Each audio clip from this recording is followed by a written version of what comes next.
هەواڵدەری نهێنی شاید نییە. سیخوڕیکردن یان دەبی بەرامبەر یعنی گواستنەوەی زانیاری نهێنی چ لەلایەنی دەرەچی چ لەلایەنی ناوخۆن. بێتاقەت نەمەداعی بوونە نەخێرەمە سکاڵێکیان نەبوو. ناڵە سوپەر لە زیندانەوە لەسەر دۆسی زیندانیکردنی دەدوێت. سبەی دەچێتە زیندانەکەی و بەدواداچوون بۆ نهێنی مەلەفەکەی دەکات.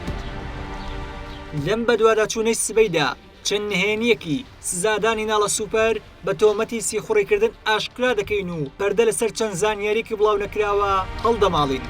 بەرپرسانی حکوومەتی هەرێمی کوردستان کە ئاگاداری ناوەڕۆکی دۆسیەکەن بۆ یەکەم جار قسە لەسەر سزادانی ناڵە دەکەن. ئایا سیخوڕیکردن لە دۆسیەکەدا پەیوەستە بە گۆڕینەوەی زانیاری لەگەڵ دام و دەستگای هەواڵگیری دەرەکیدا یان لە نێوان دام و دەستگاکانی یەکێتی و پارتیدایە؟ بۆ ڕێکخراوە مەدەنی و چالاکوانەکان لە ئەست ئەم دۆسیەدا بێدەنگن. نێوانی من و ناڵە سوپەر تەنها چەند مەترێکە، بەڵام بۆی ڕێکارەکانی ناو چاکسازیەکەەوە من ناتوانمەوە ببینم. لە دۆخی تەندروستیم پرسی، بەرپرسانی ئەم چاکسازیە وتیان دۆخی تەندروستی ئەو باشە. ئێوە لەگەڵمان بن با لایەنەکانی دیکەی ناوام دۆسیە بدوێنین، بزانین ئەوان چی لەبارەی ئەم کەیسەوە دەڵێن. دوای نزیکەی 2 ساڵ دەستگیرکردن تا ئێستا دۆسی سزادانی ناڵە سوپەر هەستیارترین دۆسی ئەم زیندانەیە و کە من ئەوانەی لەباری دۆسیەکەەوە دەزانن. سبەی تەنها لە یەک گۆشەوە سەرپێی دۆسیەکە نیشان نادات، بەڵکو دەیەوێت هەموو لایەنە پەیوەندیدارەکانی ئەم دۆسیەیە بدوێنێت. بەشێک لە دۆسیەکە لێرەیە، دەمانەوێت کە سوکاری ناڵە سوپەر بدوێنین، بزانین ئەوان چی نهێنیەکان لەسەر دۆسیەکە لەلایە. هێشتا لەگەڵ کە سوکارەکەی ناڵە گفتوگۆکانمان گەرم نەکردبوو. ناڵە پەیوەندی بە کە سوکارەکەیەوە کرد. پەیوەندیەکە هاوکارێکی باش بوو تا سبەی لە زاری خۆیەوە گوێ لێ دۆخی تەندروستی بێت. والله باش سپاس دەکەین هەموو باش الحەمدولله باشی وەزعت کۆ ئێستا صحیە نەفسیەن وەزعت کۆ الحەمدولله باشی نانە دەنگت باشە دەنگت باش دیارە ئینشاءالله باش دەبی بە حەول و قووەتی خوای بەتەمەن خوای گەورە بەتەمەن خوای گەورە وەڵای ئەوە دانیشتینە هەندێک میوانمان هەیە.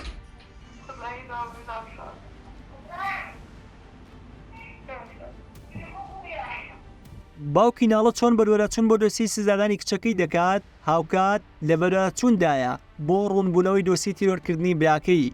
نیاز دەرگەڵەیی ئەو ئەندامەی پێشووی ئەنجومەنی ناوەندی یەکێتیە کە دەکاتە مامی ناڵە سوپەر و لە شەوی 18 ئابی 2023 لە ڕووداوێکی تەمەمژاوی دەلەڕانیە تیرۆر کرا.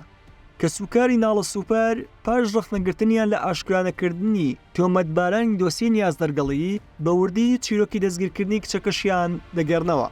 ناڵە ڕۆژی 11 پێنجی 2022 لە دهۆک بوو بۆ ئامادەکردنی ماستەرنامەکەی اتفاقی کردبوو لەگەڵ زانکۆی دهۆک بۆ ئەوەی محازەرات توشتی بۆ حازرکردن. پێشی سعات 12 تەلەفۆنم لەگەڵ ناڵە کرد، قسەمان کرد بەیەکەوە ئەتیادی بوو. دوای سعاتیەک داهات تاخیر بووین، گوتم بە دیار نەبوو، تەلەفۆنم کرد 3,000 تەلەفۆنم بۆی کرد، تەلەفۆنەکەی جوابی نەبوو.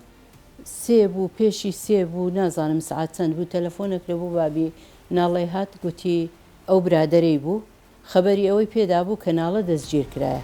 بەوتی کە سوکارەکەی دوای 27 ڕۆژ لە دەستگیرکردنی توانراوە شوێنی دەستگیرکردنی ناڵە بزانن تا لە نزیکەوە سەردانی بکەن و چاویان پێ بکەوێت. لە چاکسازی ژنان و منداڵان لەلایەن بەڕێوەبەرەکەی ئەوێ تەلەفۆنێک لۆ بابی هاتبوو گودووی کچەکەتان ئەو شەو هینایتیانە ئێرە، پاشی 26 ڕۆژ 27مین ڕۆژ ئەمە ناڵەمان دیت. دەیگوت ئەمن نازانم لەبەر چ جیرایمە لۆ جیرایمە، ئەمن هەمیشە لە پێناو خزمەتکردنی کوردستان خەڵکم فێر کردیە چۆن کوردستانیان خۆش بێ، کەچی ئێستا ئەوانە پرسیاری سیر و سەمەرەم لێکرایە، گوایە من تەجەسوسم کردبی تا ماوەی 7 نوێی 2022 لە چاکسازی هیچ فایدەچی نەبوو.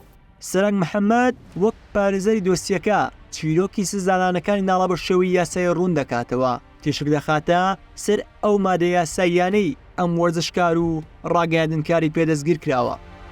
دۆسیە یەکەمی بە پێی مادەی 289 لەسەری کرابەوە. ئەوە بوو لەلایەن دادگای تاوانی هەولێرەوە 5 ساڵ و مانگێک حکمی خوارد، بەڵام تەمیزمان کردیتەوە. ئەوە بوو دادگای تاوانی هەولێری بەڕێز ئیفرازی کرد لە مادەی 289. پاشتر کێسێکی تری لەسەر کردەوە بە 298 هەمان ڕۆژ. ئەو بۆ حکمی 5 ساڵ و مانگێکی لەسەر سەپات کە تەمیزمان کردەوە کە 5 ساڵ و مانگێکیان حکمدا. ئەو جاریان لەلایەن دادگای پێداچوونەوەی بەڕێز گەڕاوە حکومەکەی لەبەرەوەی ناڵە ساڵێک و 3 مانگ بوو لە ژوورەوە بوو. حکومەکەیان گەڕاندەوە بۆ ساڵ و 3 مانگە لۆیان بەبەریە خست و گوتیان ئەگەر هیچ شتێکی تری نەبی ئیفراج بکرێ. پاشتر کێسێکی تر لەسەری کراوە مادە 21 چەک بوو، ئەو بوو دادوەری بەڕێزیش لەوێ 3 مانگ حکمی کرد. لە ماوەی دەستگیرکردنەکەیدا هێزە ئەمریکان بە چاوساقی هاوڕێکی ناڵە کە لە ڕۆژی دەستگیرکردنی لەگەڵیدا بووە ماڵی نارڵ سوپەر دەرپشکنن. لە ماڵەکەیدا دەست بەسەر دەماچێکدا دەگرن کە بەوتەی کە سوکارەکەی تەنها بۆ جوانی بووە. هەروەها دەست بەسەر ساڵیانی ئۆتۆمبیلێکدا دەگرن کە بەوتەی دادگا تەزویر کراوە، بەڵام کە سوکارەکەی ڕەتی دەکەنەوە ئەو ساڵیانەی لە ماڵەکەی ناڵدا بوێت. لە مانجی دەی 2020 ئەو سیارەی لە کن نەما بوو. عادەتەن سیارەش کە دەفرۆشرێ بە سەنەویەوە دەفرۆشرێ، ئەو سەنەویە لە چێ هات ئەمە نازانین. ناڵە سوپەر لە ساڵی 1970 لە سنووری هەولێر لەدایک بووە. هەر لە تەمەنی منداڵیەوە خولیای وەرزشکردن بووە. لە چەندین یانەی وەرزشی هەرێمی کوردستان یاری کردووە. ناڵە هاوشانی کاری وەرزشی ماوەیەک وەک ڕاگەیاندکار کاری کردووە. دواتر لە کۆلێژی پەروەردەی زانکۆی سەلاحەددین بووەتە مامۆستا. ناڵە ڕاهێنەری لەرچوانی و فوتساڵ بووە. جێگیری سەرۆکی یانەی ئافرەتانی دهۆکیش بووە. ناڵە سوپەر لە ساڵی 2018 لە هاوسەرەکەی جیابۆتەوە و تا دەستگیرکردنیشی لەگەڵ کچەکەی پێکەوە ژیاون. زاگۆن کچە تاقانەکەی ناڵە سوپەرە لە دوای دەستگیرکردنی دایکی لە لای ننک و باپیری دەژی. زۆرنەی کاتەکانی بە کۆششکردن و خوێندن بەڕێ دەکات وە خۆی دەڵێت دەیەوێت بە سەرکەوتن لە خوێندن دایکی دڵخۆش بکات، چونکە ناڵە لە هەموو پەیوەندیەکانیدا لەبارەی خوێندنەکەیەوە پرسەری لێ دەکات. کوی باشی؟ باشی تەمای خۆی باش دەبێ سەلامەت. وەڵای هیچ ناکەم دانیشتنە بێتاقەت نیمەدا عیبم نییە. Yes. برسي حەزی لە ئەندۆمیە.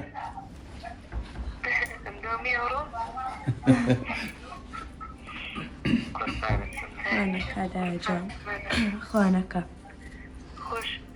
ئەمن زیاتر دایجان ئەتشابەت لە خۆت بی سەلامەت بین چاوت ماز دەکەم خوانەکە بای بای. زاگۆنی کچی و خێزانەکەی چاوەڕوان بوون. ڕۆژی 12/11/2023 دوای تەوابوونی ماوەی سزاکان ناڵە سوپەر ئازاد بکرێت، بەڵام لەلایەن دادگای هەولێرەوە دۆسیەکی نوێی لەسەرکرایەوە و جارێکی دیکە سزادرا. لەم دۆسیە نوێدا تۆمەتی سیخوڕیکردن درایە پاڵ ناڵە و بەپێی بڕگەی یەکەمی یاسای ژمارە 21 ساڵی 2023 بۆ 5 ساڵ و مانگێکی تر زیندانیەکەی درێژ کرایەوە. بەپێی دەقی سزادانەکە دادگا ئەولانی ئاشکرا نەکردووە کە ناڵەی پێتۆمەت بەرکراوە کە سیخوڕی بۆ کردبێت، بەڵکو لە دەقی سزاکەدا نووسراوە بەهۆی سیخوڕیکردنی بۆ لایەنێک ئەم کەسە سزادراوە. سیخوڕیکردن یان دەبی بەرامبەر یعنی گواستنەوەی زانیاری نهێنی چ لەلایەنی دەرەچی چ لەلایەنی ناوخۆ نەخێر هیچ شتێک ئاماژە پێ نەکرابوو، هیچ بەڵگەیەکیش چ لەلایەن شاهێدەکە چ لەلایەن مخبەر سڕیەکە بەڵگەیەکی مادی مقنع نەبوو کەوا بسەلمێنی کەوا ناڵە هیچ تاوانێکی سیخوڕی لەو بارەوە ئەنجامدا بێ بە هیچ شێوەیەک. هەر لەم دۆسیەدا دادگا پشتی بە شاد حاڵ و هەواڵدەرێکی نهێنی بەستووە کە لە گەڕانەوەکانیاندا ئاماژەیان بۆ ئەوە کردووە تاوانەکەیان بە چاوی خۆیان نەبینیوە بەڵکو تەنها گومان دەکەن. دەڵێ ناڵە نەیبینیوە تەنها لەسەر ئەساسی گومانەوەکو باسم کرد گومانیش لە ڕووی یاسایی بنەمای خۆی هەیە دەڵێ ئەشەک و یفەسر و لصالح المتهم. بەپێی زانیاریەکانی سبەی ئەو کەسەی لە دادگا دژیناڵە شایەتی داوە و تۆمەتی سیخوڕیکردنی داوەتە پاڵ بەرپرسێکی وەرزشی یەکێک لایەنە وەرزشەکانی ژنانە و ناو و ناسنامەکەی لای سبەی پارێزراوە هەرچەندە سبەی پەیوەندی پێوە کرد بەڵام پەیوەندیەکەی بەردەست نەبوو. ئەو کەسەی طبعاً کە یەکەم جار لە دەستگیرکردنی ناڵەی لەگەڵی بوو هەر ئەو کەسە بووە شاهد لەسەری لەو قەزیەی تم ناڵە ئاگات لەو کچەی بێ من دڵم شتێکی کە دەڵێ گوتی نادایە زۆر گوناحە بابوو برای زۆر لەگەری خراپن ئەتوو لێ تێنەگەیشتی. لە دۆسیەکەی ناڵەدا ئەو هەواڵدەرێنێنی لە دۆسیەکەدا بووە تۆمەتی سیخوڕیکردنی بە شێوەی گومان خسوەتە پاڵ ئەو هاوڕێی ناڵە کە شایەتی دژی ناڵە داوە. ئەو شایەدە لەلایەن هەمان هەواڵدەری نهێنیەوە لەلایەن هەمان هەواڵدەری نهێنیەوە ناویش لەگەڵ ناڵەی هاتبوو کە گوایە گومانی هەیە ئەویش لەگەڵ ناڵەی هەستا بێ بۆ تاوانە بەڵام نازانم چۆنچۆنیەک ئەم شاهدە هیچ دۆسیەیەکی لەسەر نەکرابووە بەلا یعنی دۆسیە بەلایویدا هیچ ئاماژەیەکی پێ نەکرابوو تەنها ئەوەی کە کرابەوە بەسەر ناڵە ئەو مادەی لەسەر سەپێنرابوو. بۆ ئەو تۆمەتانی خرەوە تەپاڵی لەم دۆستێدا هیچ سکاڵاکارێک بوونی نییە. پارێزەرەکەی ناڵە دەڵێت بەهۆی مافی گشتیوە سزادراوە ئەگەرنا هیچ دامەزراوە کەسێک سکاڵایی لەسەر نەبووە. سکاڵاکار مافی گشتیە یعنی دائیمەن لە کێس و لە قۆناغەکانی دادگایی یان کەسیە یاخود مافی گشتیە ئەوجا ئەو تاوانەی ناڵەی بەحساب لەبەرەوەی بەرامبەر دەوڵەتە بەرامبەر سیخوڕیکردنە سەبارەت بەدام و دەستگاکانی هەرێمی ئاسایشی هەرێمی کوردستان لێ مافی گشتی لێرە دەبێتە تەرەف لە مۆزوع. سبەی لە بەدواداچوونەکەیدا توانی بۆچوونی داواکاری گشتی لەسەر دۆسیەکە ئاشکرا بکات بەپێی زانیاریەکانی سبەی و لێدوانی پارێزەری دۆسیەکە داواکاری گشتی تەنها داوای ئیدانەکردنی کردووە. سبەی پەیوەندی بە کاوە فتحی سەرۆکی داواکاری گشتی هەرێمەوە کرد ئەو بە سبەی وێت ئەوان لە دۆستیەکەدا سکاڵاکار نین. نەخێرەمە سکاڵەکار نەبوو بەخۆی بریاری محکەمە دەرچووە و دۆسیەکە دێتە لای ئەمەش دەستەمان هەیە بە پێیاسا ڕای خۆی دەنووسیتن لەسەر ئەم بریارەکە دەرچووە لە دادگا و ڕوانەی دادگای تەمیز دەکرێت دادگای پێداچنەوە ئەوان بریاری کۆتایی لەوێ دەردەچیت. هەر لەم دۆسیەیەدا ناڵە سوپەر دانی بە هیچ کام لەو تاوانەندا نەناوە کە خراونە تەپاڵی تەنانەت لە پەیوەندی تەلەفۆنیدا لەگەڵ خێزانەکەی کە سبەی ئامادەی بووە ناڵە جارێکی دیکە سەرجەمی تۆمەتەکانی ڕەت کردەوە.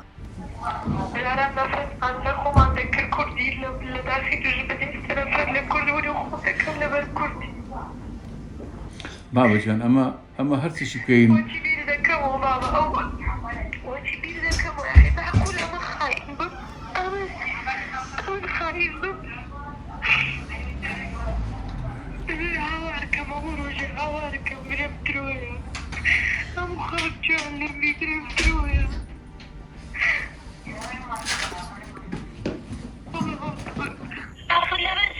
يعني أنا وأنت خطرناكم دزقاتش قوي وكبارسن شكايت لبندكا أدي كادرش في بارتي ديمقراطي كردستان أشتي أغلادي ديمقراسي كادرش في بارتي ديمقراطي كردستان كا أو روجاني كأمن لخدمتي هم بونا حزبي الحكومية كاني وهم بو لو أو كاتانا داسوسناهم خو من لنا هم زمكتش بارتي ديمقراطي كردستان هم لما داسوسناهم لبر سياسة داسوسم كا داسوس يكم كا راپۆرتەکەم کە ئەوان ئاماژەیان پێکردیان نووسیتم کا لۆ چێ لۆ جیهەتە خارجیەکەیان تەحدید نەکردیان من لۆ چ جیهەتەکی خارجی تەدەسوسم کردیان.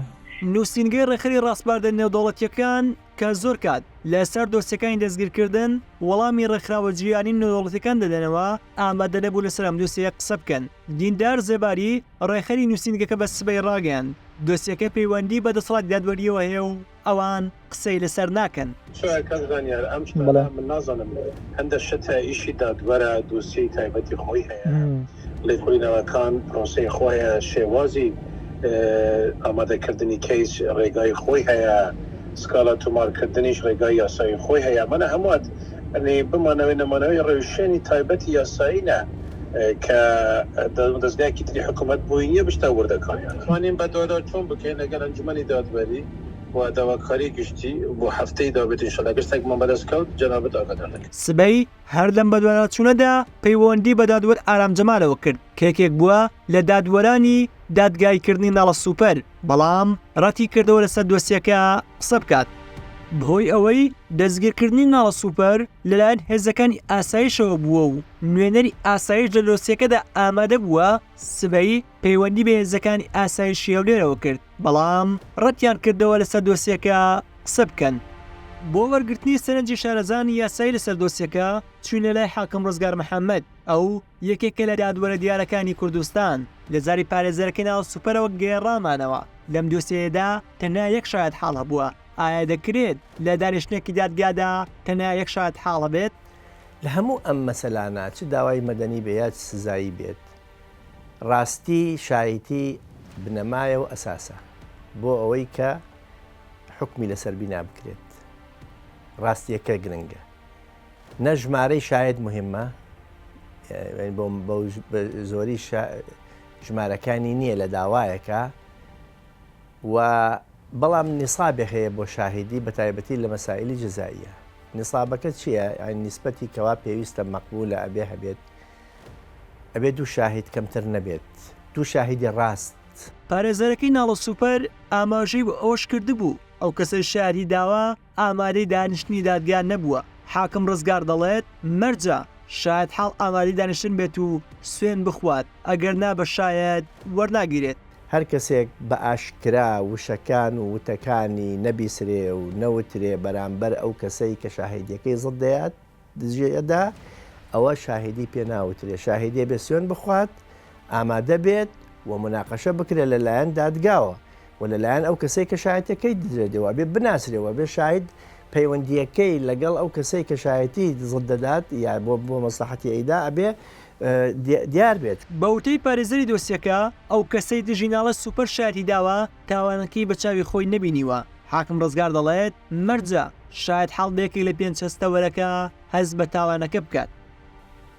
ئەبێ خۆت گوێ لێ بوو بێ کە جنێوی پێدا ئەبێ خۆت چاول لێ بێ کە تەقەی لێکریا چەقۆی لێە ئەبێ خۆت دەست دابێ لەو بابەتەی کە عەلاقەی بە لەمسەوە هەبێ لەوانەیە. مهم ناکرێت لەسەر ئەساسی من بیستم فڵان کەس وایوت ئەوە بیستم ئەو ئەوی کوشتووە ئەمانە ئەم بیستنوانە لە قەزای جەزائیە وارد نییە. هەر لە دۆستیەکەی ناڵە سوپەردا هەواڵدەرێکی نهێنی هەیە و تۆمەتی داوەتە پاڵ ناڵە سوپەر. حاکم ڕزگار دەڵێت هەواڵدەری نهێنی نابێتە شایەت حاڵ. هەواڵدەری نهێنی شایەت نییە و نابێت بە هیچ جۆرێ وەک بەڵگە بەکار بهێنرێ لە ناو هیچ داوایەکان داوا سزاییەکانە.